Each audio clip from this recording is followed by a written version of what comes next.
this a little long, but it just includes stuff that I wanted to say and felt should be said. I'll start by, good evening, everyone. My name is Tyler Nickerson, and I am the producer of the film you are about to see. At least that's what everyone's been telling me. But to tell the truth, as many hours as I put into shooting and editing this documentary, it was really the residents, the historians, the enthusiasts of North Brookfield that brought this film together. Now, I'm a freshman at WPI, with the Polytechnic Institute, so I'll use this analogy. Think of me as an engineer. I'm a mechanic that built a car, but I'm a broke mechanic. I'm at a very expensive school, so I can't afford gas for the car to run. So I need to find people who will help me get gas to make the car run. And that's what Linda Grace and my dad and everyone who contributed to this film brought to the film. They gave it the gas it needed to run and get off the ground.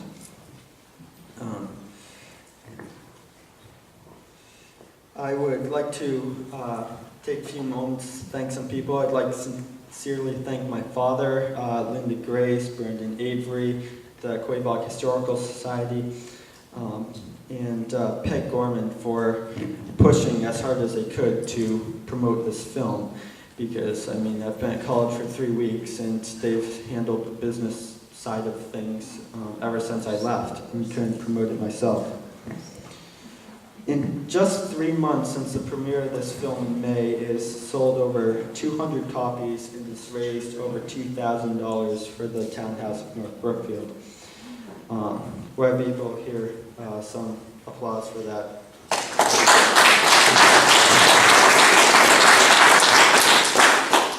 I would like to thank everyone who's bought a copy and has helped contribute to those numbers.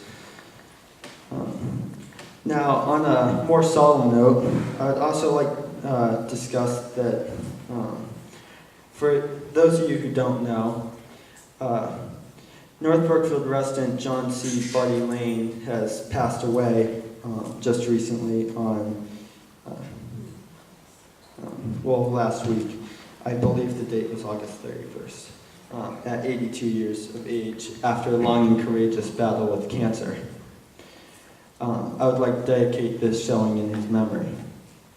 Buddy appears in this film several times, talking about everything from when him and his dad owned a garage to his experience with the hurricane of 1938. And in August of last year, I made 2 visits in one day to 2 different houses. And I was interviewing for Ward Hollow. Buddy Lane and Dr. Lewis Grace were my first 2 interviews. You see, I'd never really interviewed anyone before, let alone someone I had just met that day.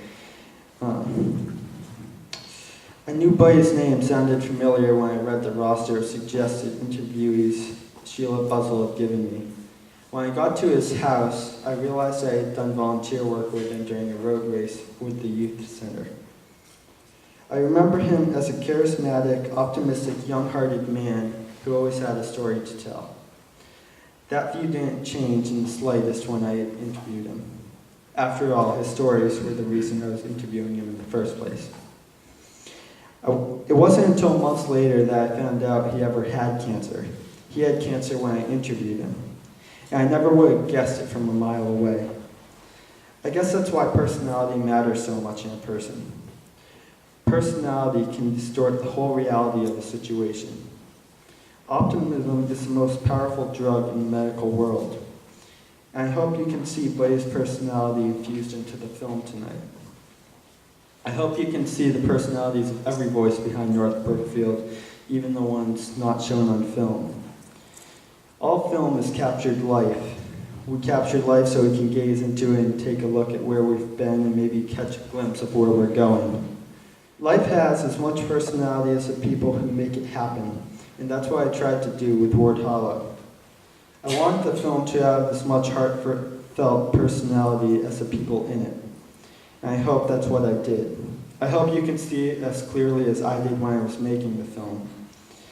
So before you all get bored with me just talking up here and leave, I suppose I should probably start the film now. I mean, that's all why you came, isn't it? Without further ado, I present to you Ward Hollow, the story of North Brookfield, Massachusetts.